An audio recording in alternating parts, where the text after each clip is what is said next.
Canadian federal government ने अपना एक बजट अनाउंस किया लास्ट वीक, जिसके मुताबिक new spending of $67 billion announce की, जो कि ऑफसेट होगी अराउंड $21 बिलियन ऑफ रेवेन्यू। लेकिन जो बाकी का जो नेट है वो सारा डेफिसिट स्पेंडिंग है।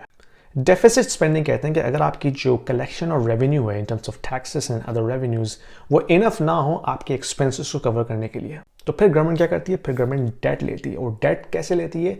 न्यू ट्रेजरीज इशू करके बॉन्ड मार्केट में, and let the investors and private buyers to buy those treasuries. लेकिन आपको पता होगा कि एक वाहिद बायर ऐसा होता है जो हमेशा गवर्नमेंट के बॉन्ड्स बाय करता है, और वो है हमारा बैंक ऑफ कनाडा।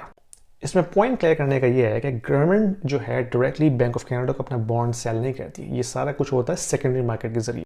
वो ऐसे होता है कि गवर्नमेंट जो है अपना बॉन्ड इशू करती है ओपन मार्केट में, जो कि प्राइमरी डीलर्स होते हैं, यानी कि बैंक्स, कमर्शियल बैंक्स, या मैं और आप जैसे इंडिविजुअल नॉन बैंकिंग एंटिटीज। जब हम वो बॉन्ड बाय करते हैं then we just literally turn around and sell that bond to Bank of Canada. इस प्रोसेस के जरिए Bank of Canada newly printed dollars को मार्केट में पंप करता है, और ये न्यूली प्रिंटेड डॉलर्स बैंक्स और नॉन बैंकिंग एंटिटी की बैलेंस शीट पर जाते हैं एज ए लायबिलिटी। फिर वो जाके स्पेंड होते हैं मार्केट में, इकोनॉमी में, जिसकी वजह से इन्फ्लेशन में इजाफा होता है। तो एक तरफ तो बैंक ऑफ कनाडा इन्फ्लेशन को कंट्रोल करने की कोशिश कर रहा है by raising interest rate, trying to slow down the economy. दूसरी तरफ जो आपकी फेडरल गवर्नमेंट है वो इकोनॉमी को स्टिमुलेट कर रही है बाय इशूइंग न्यू स्पेंडिंग। अब आप मुझे बताइए कि ये जो बजट है ये इन्फ्लेशनरी है या डिफ्लेशनरी है? कमेंट्स में बताइए।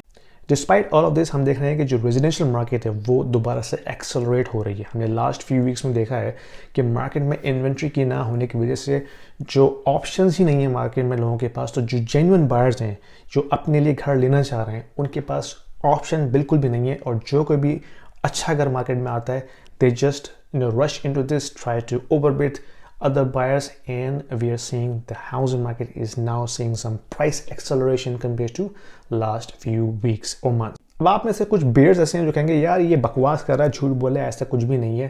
भाई, I am seeing people are bidding on each other trying to secure the deal because they literally have no options available.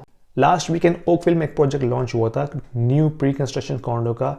With in few minutes लोग जो हैं वो डोर क्रशर की तरह उसमें घुस गए और लाइन लगी हुई थी लोगों की। Is this going to be a long term? Who knows? लेकिन right now we have no inventory that is trying to push the prices up. It could be a bull trap, could be a short term trend, who knows? We'll see in the next few months. Let me know what you think.